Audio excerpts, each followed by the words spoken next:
We were talking last time about evidence of the use of different sources in the biblical text. And I mentioned Richard Simon, who was the first to argue that perhaps Moses wasn't the author of the entire Torah. In the mid-18th century, a fellow named Jean Astruc first noticed the use of the name Yahweh in certain stories and passages, and the name Elohim in others. And on this basis, he came and others came to identify what have come to be known as the J and E sources, J being pronounced Yah in German, right, as a Y, so Yahweh is spelled with the J, so the J and the E sources. Now, Astruc actually happened to maintain the idea of Mosaic authorship. He argued that Moses was drawing from two separate long documents, which he identified as J and E, and they used different names for God, and he was drawing on those in his composition of the Torah. But in the next century, his work would be expanded by Germans who identified other sources that made up the Pentateuch, especially, the first 5 books of the Bible especially. And in 1878, we have the classic statement of biblical source theory published by Julius Wellhausen.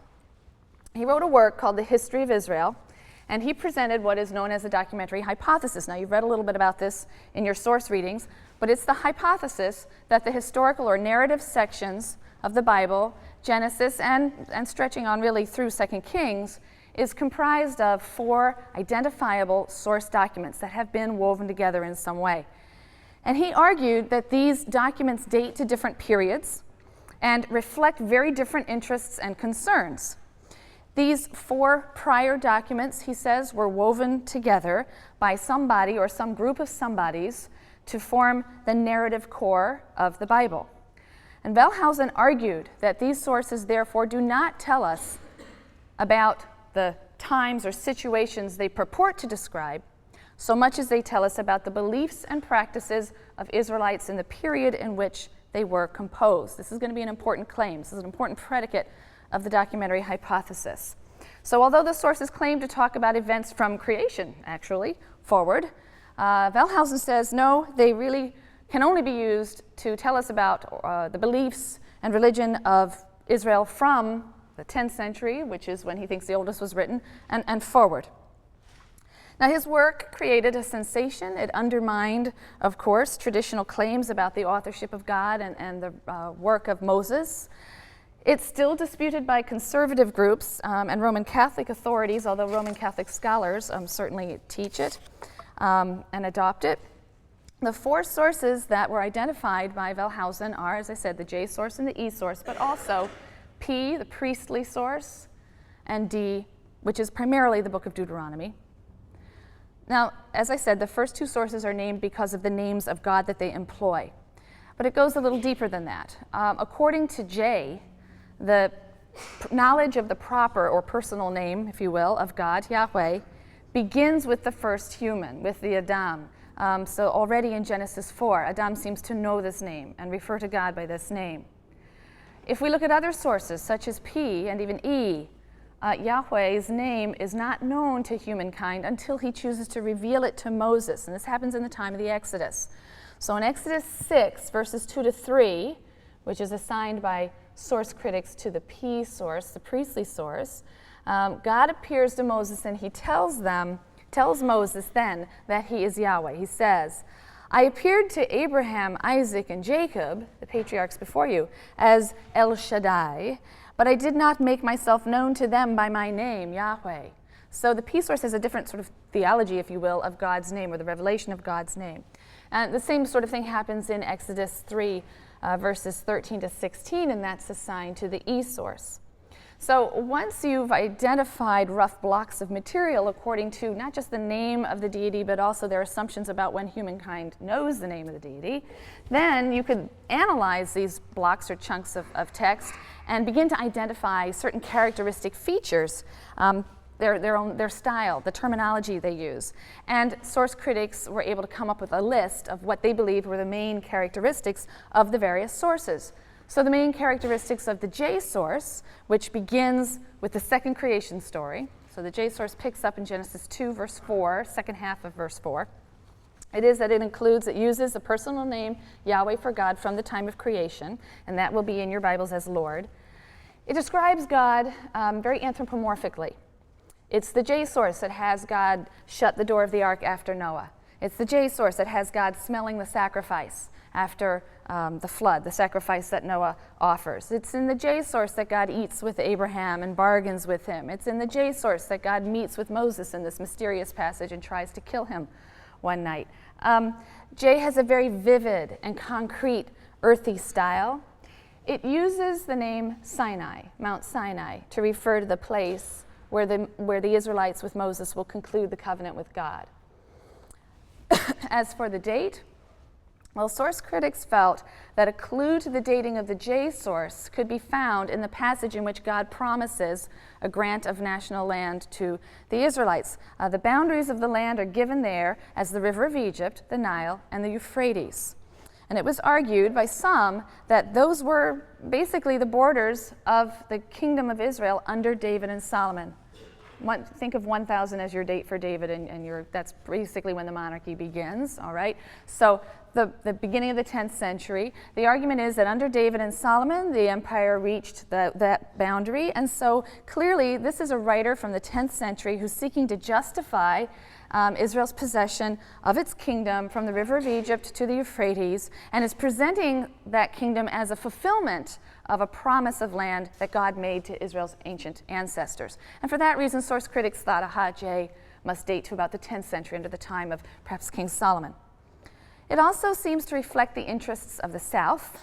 Remember, we talked about the fact briefly that at a certain point in Israel's history, there's a division upon the death of Solomon in the late 10th century. The kingdom divides into a northern kingdom now called Israel and a southern, smaller kingdom called Judah. And the southern interests seem to be reflected in the J document. So, source critics decided this is a Judean document from the 10th century. The E source, which source critics say begins around Genesis 15, is really the most fragmentary. It seems to have been used to supplement the J source rather than to be used in any whole, in a larger form. So sometimes it seems very difficult to isolate, and there's a lot of debate over this. But the E source's characteristics are that it uses Elohim. Again, it's a plural form of the word God, or gods, but when it's used with a singular verb, it refers to the God of Israel. It has a much less anthropomorphic view of God. God is more remote. There aren't the direct face-to-face revelations in the E source. Most communications from the divine are indirect. They'll be through messengers or dreams. And there's also an emphasis on prophets and prophecy in the E source. Miriam, Moses, they're both referred to as prophets in the E source. The style is more abstract, a little less picturesque, and the E source uses a different name for the mountain where the covenant was concluded. It uses the name Horeb. All right? So you will sometimes see as you're reading the text they refer to Horeb instead of Mount Sinai, or you'll see the two names used interchangeably. And it's been the theory of scholars that that's because it comes from a different source. The E source seems to be concerned primarily with the northern tribes, therefore the northern kingdom. And so source theorists decided that it was most likely composed in the northern kingdoms about the 9th century. And then according to this hypothesis, the J and E sources were combined, primarily J with E being used to supplement it, probably somewhere in the 8th century, late 8th century. And that was the backbone of the Pentateuchal narrative. It covers the early history of humankind, Israel's early ancestors, known as the patriarchs and matriarchs. Their stories are told in Genesis. It contained the story of Moses and the Exodus from Egypt in the book of Exodus, and the stories of the wandering in the wilderness that are found in the book of Numbers. And the anonymous scribe or editor who combined these sources didn't care to remove any redundant material or contradictory material, as we've already seen. Now, there are two other sources according to classical source theory, and these are D and P. D, which is the Deuteronomic source, is essentially the book of Deuteronomy. And the book of Deuteronomy differs from the narrative sources. This is a book of speeches. The book purports to be 3 speeches delivered by Moses as the Israelites are poised on the east side of the Jordan River. I'm not good with directions, I had to stop and think. The east side of the Jordan River, about to enter the promised land. But according to the source theorists, it clearly reflects the interests of settled agrarian life. It doesn't reflect the interests of people who've been wandering around nomadically. It has laws that deal with settled agrarian life. The main characteristic of D, however, which assisted source theorists in fixing its date, is the following. D is the one source in the Bible that clearly insists that one central sanctuary only is acceptable to Yahweh. God cannot be worshipped at makeshift altars. God cannot be worshipped through sacrifices at some local sanctuary. All sacrifices must be offered in the one central sanctuary where he will cause his name to dwell. It doesn't actually ever say Jerusalem, which is why Samaritans think that it's out Mount Gerizim and that they have the correct temple and they're authorized to offer sacrifices, right? They got it wrong when they thought it was Jerusalem. Samaritans think that that's where God caused his name to dwell. So Jerusalem is not actually mentioned in Deuteronomy. That's a later reading. But the place where God will cause his name to dwell, and only there, at the temple there, can there be sacrifices. This is a very different perspective from other biblical books. So you're going to see in the stories of the patriarchs that they're wandering all around the land and they're offering sacrifices. And there are other books too where it's clear there are local shrines, local sanctuaries, local priests who are offering sacrifices for people throughout the land. But Deuteronomy insists one central sanctuary. All of the outlying altars and sacred places must be destroyed. Now, centralization of the cult was a key part of the religious reform of a king of Judah in 622. I've marked a couple of dates on the timeline up here. So 722 is the fall of the northern kingdom. 622, a reform by King Josiah in Judea. We read about this in one of the historical narratives where the temple's being refurbished. A book is found that says one central sanctuary. King Josiah says, what have we been doing? Get rid of the outlying altars. Everything has to be centralized here. So that reform, the Josiah's reform, has caused many scholars to associate Deuteronomy, the centralizing book or source, with the late 7th century around this time in Judah. The trouble is, D seems to reflect a lot of northern traditions, the interests of tribes who are in the north. Well, the northern kingdom was destroyed in 722, so this is the theory. Source critics conclude that D is an old source. It was originally composed in the north, in the 8th century. When the northern kingdom fell, when the Assyrians conquered, and many Israelites would have fled to the southern kingdom, Deuteronomy, or the D source, was brought to Jerusalem, stored in the temple, where 100 years later it was discovered and its centralization was put into force by King Josiah. P is the priestly source, and that is found mostly in the books of Leviticus and the non-narrative portions of Numbers. Now, the major characteristics of P, the priestly source, are a great concern with religious institutions, with the sacrificial system, with the Sabbath, with holidays, with rituals like circumcision, the Passover, dietary restrictions, the laws of kashrut, the system of ritual purity and impurity, and also holiness, ethical holiness and cultic or ritual holiness. P does have some narrative, and you've read some of it. Genesis 1, the first creation account, is attributed to P. It's orderly, it's systematized, the God is extraordinarily abstract, because in the P source, another characteristic is that God is transcendent and even perhaps remote, much more so than in J, for example. Generally, in the P source, God is concealed and revealed only in his kavod.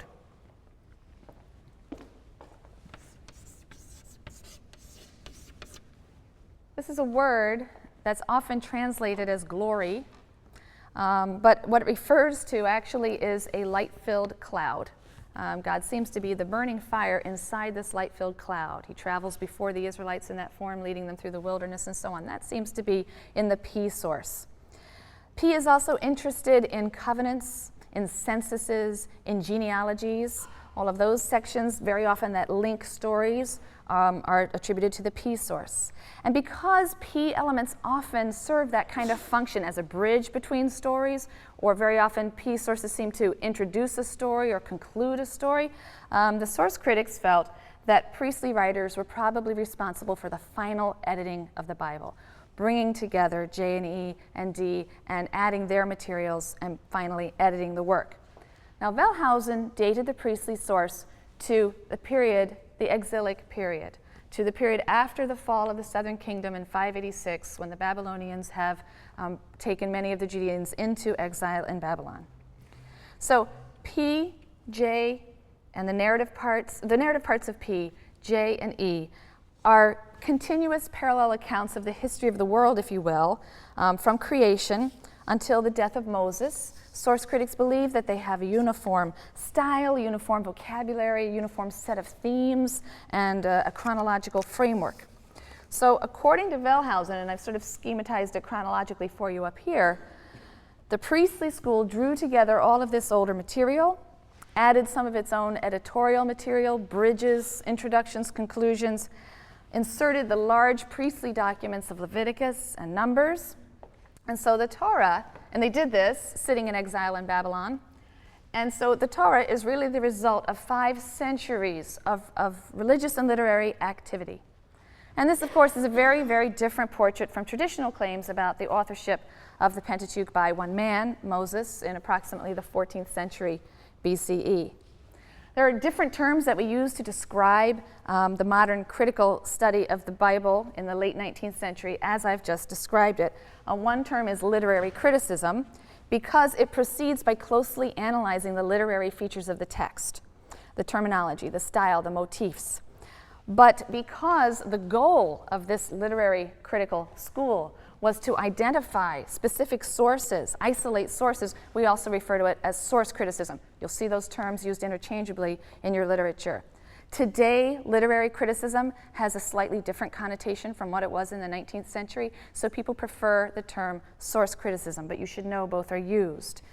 Because, however, the purpose of identifying and isolating these sources was not just to say, look at that, there are these different sources. The purpose was to ascertain, as far as possible, their relative dates to one another, and to therefore enable the work of historical reconstruction to proceed. Primarily a reconstruction of the history of the religion of Israel and the historical situation of the authors of the different sources. And therefore, literary criticism is not only called source criticism, it's also called historical criticism, because its ultimate goal and purpose was not just to isolate the sources, but to arrange them, all right, according to relative dates, as far as they might be ascertained, and then to chart changes in Israel's religion. You have a very readable introduction to some of this in Norman Habel's little work. Another excellent work, which is not on your syllabus, that is also critical of Wellhausen and some of the biases in his work, is found in a little work called Who Wrote the Bible by Richard Friedman, which has a great cover because it says, Who Wrote the Bible? Richard Friedman. So always, I love that. So to sum up, the documentary hypothesis is an effort. It's an effort, a hypothesis, an effort to explain the contradictions, the doublets, anachronisms, and so on in the Bible by means of hypothetical source documents. So the theory posits hypothetical sources, traditions, and documents to explain the current shape of the Torah the way we have it, to account for some of these phenomena that we find. As a next step, the sources are assigned relative dates, not absolute dates, relative dates, and then they're analyzed to reveal the different stages of Israel's religious history. And so source criticism is also known as historical criticism because it's a tool for getting at the history, not just of the text, but ultimately a history of Israelite religion. That is how it has been used. Now, Wellhausen's work is subtle and it's quite brilliant, but it certainly reflects biases of 19th century German scholarship, which believed strongly in the superiority of Christianity over Judaism. In his writings, Wellhausen has some things to say about Judaism that are none too flattering. He describes Judaism at the end of the biblical period as a dead tree, twisted and perverted. He especially harbored a distaste for things cultic, priests, cult, ritual, in keeping with what was going on in Germany at the time, and the Protestant movement and so on. And these sorts of biases are very apparent in his work and very apparent in his dating of the sources and in his description of the evolutionary stages of Israel's religion. So, for example, source critics before Wellhausen all thought that P, the priestly material, was some of the oldest material in the Bible, that it was an early source. But Wellhausen said no, it must be a late source, because priestly, cultic, ritual material, that's clearly a degenerate stage of religion that shows a sort of guilt-ridden behaviorism. It's not true spiritual religion. So clearly that's the latest stage of Israelite religion, when it had died and was waiting to be reborn in new form with the arrival of someone in the first century. So clearly his dating of P owes a great deal to his biases and religious ideology. So he saw the priestly material as having to come from the exilic age, post-586. And this is one of Wellhausen's most controversial points that's still hotly debated today. And we're going to return to this debate when we actually take a look at Leviticus and Numbers. And when we, at that time, we'll be able to see what's at stake in the whole question of the dating of the priestly material. The historical critical method and the documentary hypothesis in particular are not inherently biased. I want to make that point very strongly. They are simply analytical tools, right? Look at the text and its features and draw some conclusions based on what you're finding. They are simply analytical tools. They're not inherently biased. They can be applied fairly to the text, and they're extraordinarily useful. It's just that some of the earlier practitioners of these methods did have ideological axes to grind, and we need to be aware of that. The documentary hypothesis works fairly well when you have parallel accounts. It works a little bit less well when the accounts are interwoven, because sometimes picking apart the sources can become dry and mechanical, sometimes to the point of absurdity. Some of the people who have carried this method to its extreme will go through and almost word for word, this is J, this is E, the next word is P. It's quite remarkable how certain they feel that they can break things down almost on a word-to-word basis, as if an editor sat there with scissors and paste and were cutting out word for word and putting them together. It sometimes can reach heights of absurdity, and it can really destroy the power of a magnificent story sometimes when you carve it up into pieces that on their own don't really make all that much sense. It needs to be remembered that the documentary hypothesis is only a hypothesis, an important one and a useful one, and I certainly have used it myself. But none of the sources posited by critical scholars has been found independently. We have no copy of J, we have no copy of E, we have no copy of P by itself or D by itself. So these reconstructions are based on guesses. Some of them are excellent guesses, very well supported by evidence, but some of them are not. Some of the criteria invoked for separating the sources are truly arbitrary and extraordinarily subjective. They are sometimes based on all sorts of unfounded assumptions about the way texts were composed in antiquity.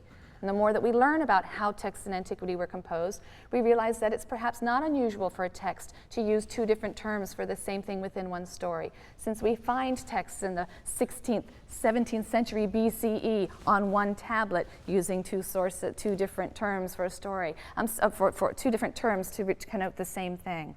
So the criteria that are invoked for separating sources often ignore the literary conventions of antiquity. And the more that we learn about that, the better able we are to understand the way the biblical text was composed.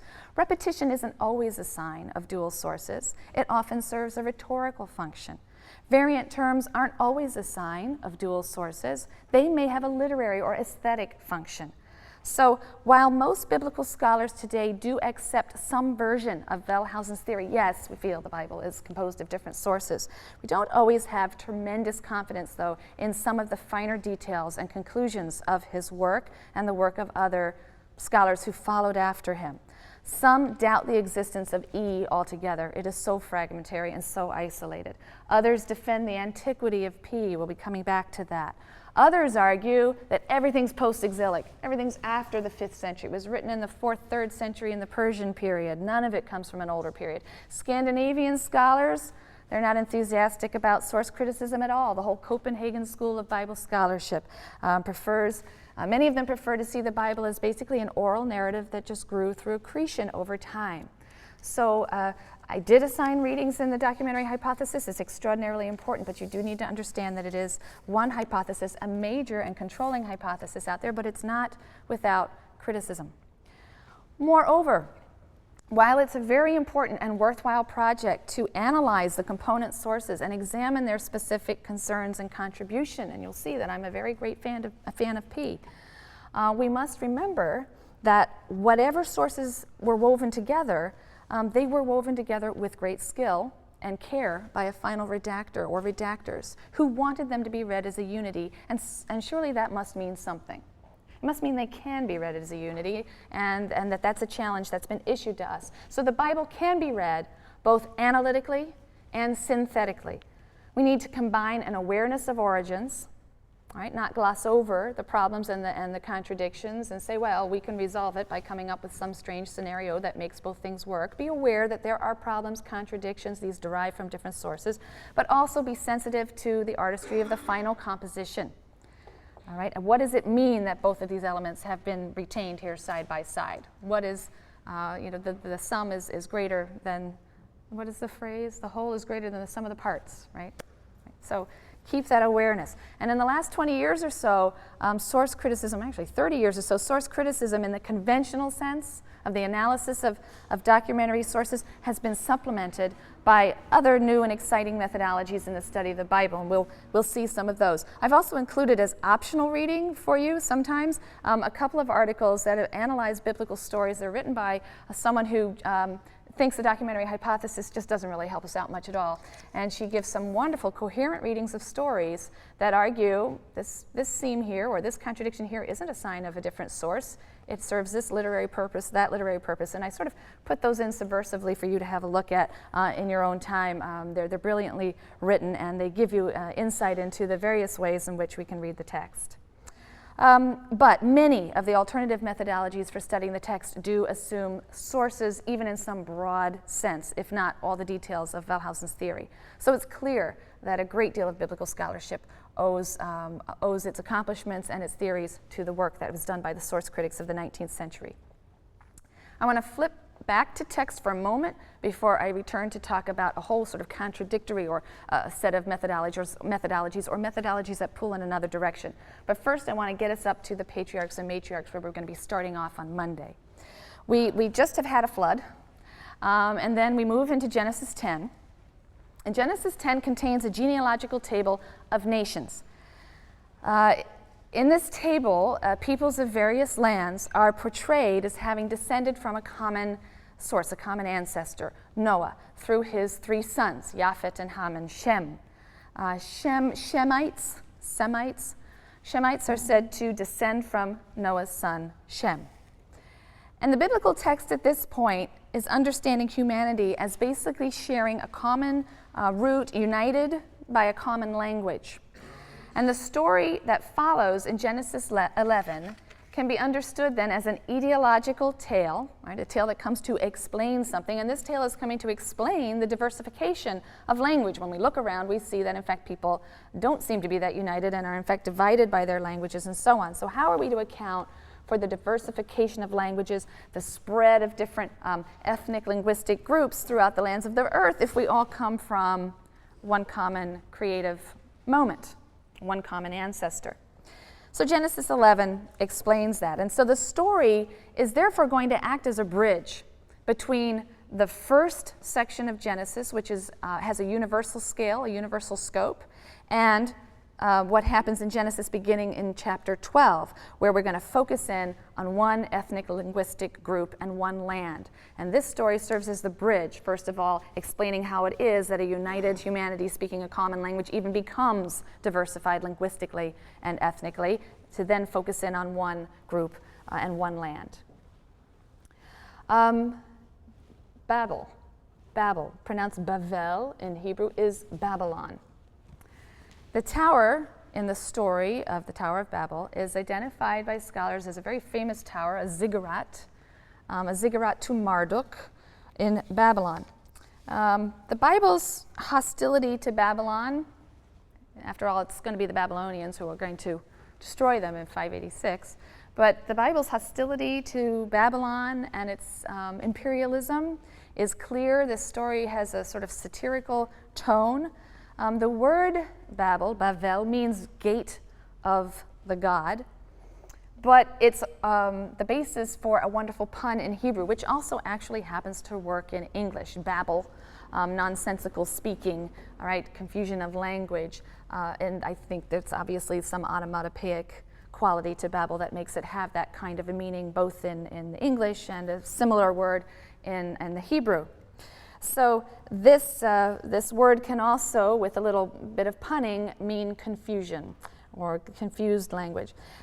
So this mighty tower, that was obviously the pride of Babylon in the ancient world, is represented by the biblical story writer as the occasion for the confusion of human language. The construction of Marduk's ziggurat is represented as displeasing to God. Why? There are very many possible interpretations, and our commentaries are full of them.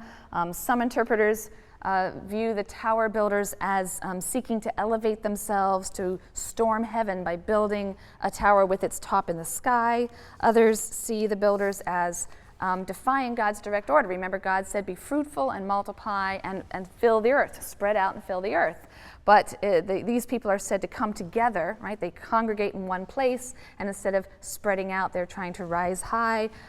So there seems to be a real defiance of God's design for humanity, and so God frustrates their plan for self-monumentalizing, and he scatters them over the face of the earth. He makes it more difficult for them to do this again by confusing their tongues. So once again, there's a very steep learning curve for this God, right? He has to keep adjusting things depending on what it is that humans are doing. So now he's got to confuse their languages. Some interpreters see this story as representing a rejection of civilization or certain aspects of civilization, monumental architecture, empire building. These are always things that are looked upon with suspicion for most of the biblical sources and biblical writers. Those sorts of ambitions are viewed negatively. They lead to human self-aggrandizement.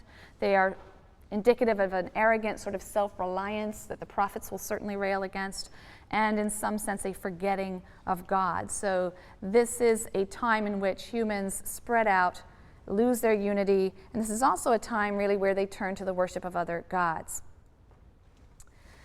The first 11 chapters of Genesis then have given us a cosmic, universal setting for the history of Israel. Those first chapters cover 2,500 years if you go through and add up the chronologies.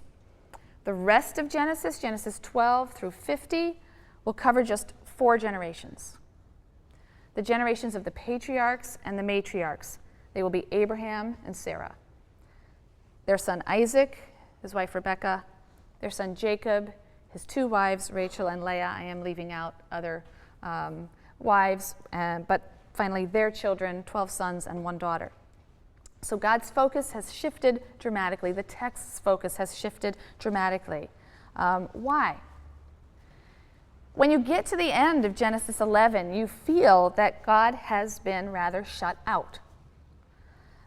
Things aren't going well. Although God created the earth as an intrinsically good paradise, he created humans in his image, he provided for them. Humans, to this point, have put their moral freedom pretty much to poor use. Many scholars, Kaufman, Sarna, and others say that one of the differences then between these myths of Israel and mythologies of their neighbors is that in ancient Near Eastern mythologies, you have the struggle of good and evil cosmic powers. In the myths of the Bible, this is replaced by a struggle between the will of God and rebellious humans. So these myths are telling also of a struggle, but it's on a different plane.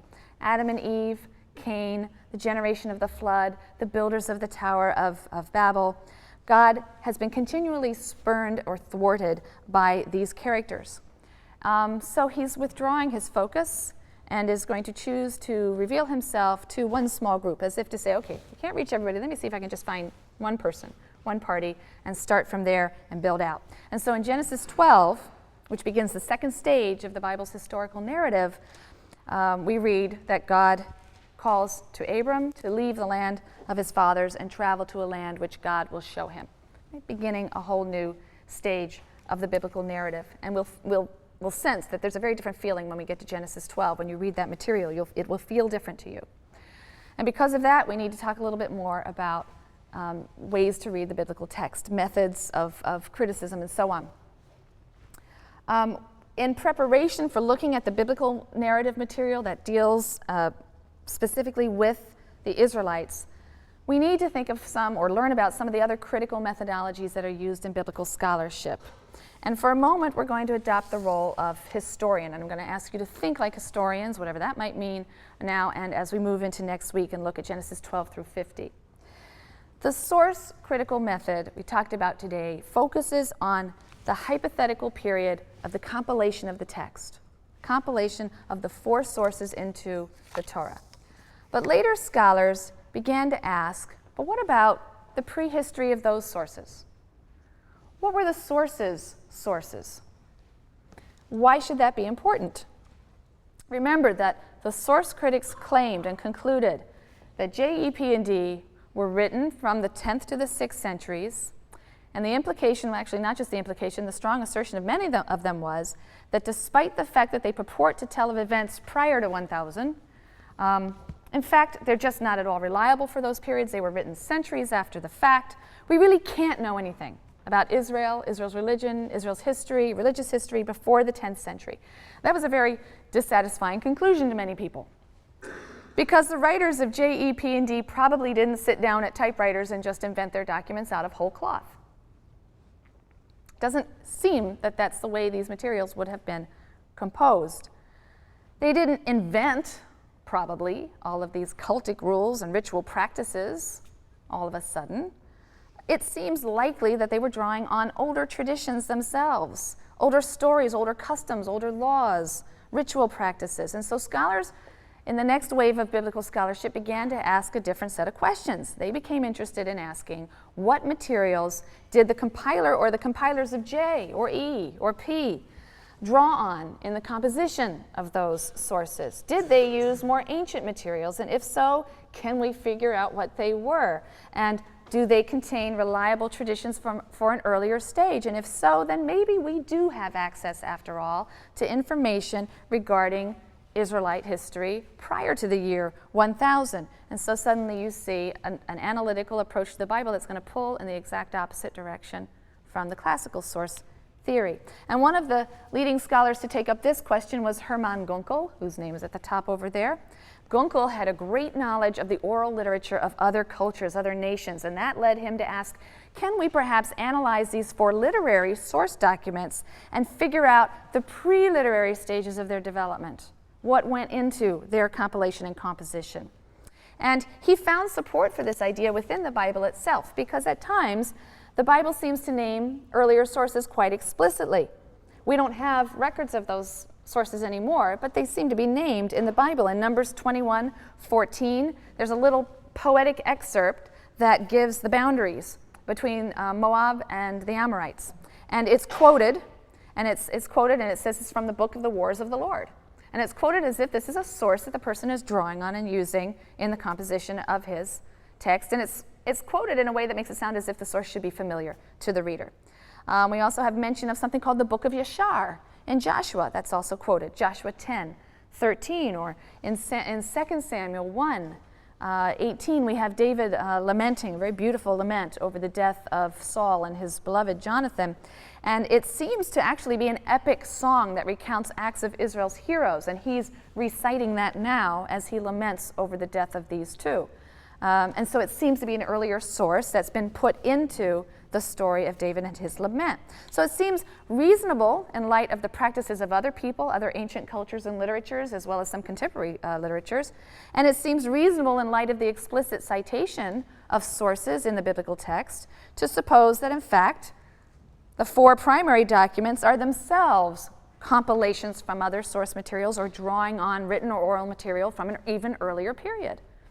So Gunkel began to focus on small little units. He was interested in small units within the 4 primary documents, and he identified genres or forms, what he called forms. The German word is a Gattungen, forms. He would identify these small units And that gave rise to the name of this approach, which is form criticism. He believed that what he was doing was identifying older pre-literary forms that had been taken up and incorporated by the literary sources, by J, E, P, and D. Examples of the kinds of forms, a Gattung, that he would identify were things like a hymn, a proverb. We also often have biblical texts quoting proverbs that seem to be folk sayings, laws, rituals, folk stories of a particular type, poems, legends, songs, fragments of mythology. So for example, he says of Genesis 6, verses 1 through 4, passage that you've read, when men began to increase on earth and daughters were born to them, the divine beings saw how beautiful the daughters of men were and took wives from among them that pleased them. The Lord said, my breath shall not abide in man forever, since he too is flesh. Let the days allowed to him be 120 years. It was then, and later too, that the Nephilim, these giants of some kind, appeared on earth, when the divine beings cohabited with the daughters of men who bore them offspring, these giants, these Nephilim, and they were the heroes of old, the men of renown. And it's just stuck in there in Genesis 6, 1 through 4. He says this is an older fragment of a mythology or a legend which is put into place here. It's explaining the origin of heroes and great men of renown in the old days. He also says that there are etiological stories. We've talked about those, legends that give the origin of a name or a ritual or an institution. There are different types of etiological stories. He says there are ethnological legends that will give you the story accounting for the origin of a particular people. So the Moabites, for example, and the Ammonites, not a flattering story at all, following the destruction of Sodom and Gomorrah. Obviously, the Israelites didn't care for those people very much and gave them a pretty nasty origin. We also have etymological legends, because they're explaining the name of something. It's given this particular name because of an etymological connection with some event earlier. So all of these things, he argues, are probably older existing traditions that have been taken up and adapted by the biblical writer, and they may preserve some historical reminiscence. More important than the actual events that they might be reporting, is the fact that behind each of these is some sort of function. Each one of these did some sort of cultural work. It had some function or setting in life. And that's what we can discover when we isolate these forms, this setting in life. And that helps us learn something about ancient Israelite society or culture way before the 10th century. That's Gunkel's claim.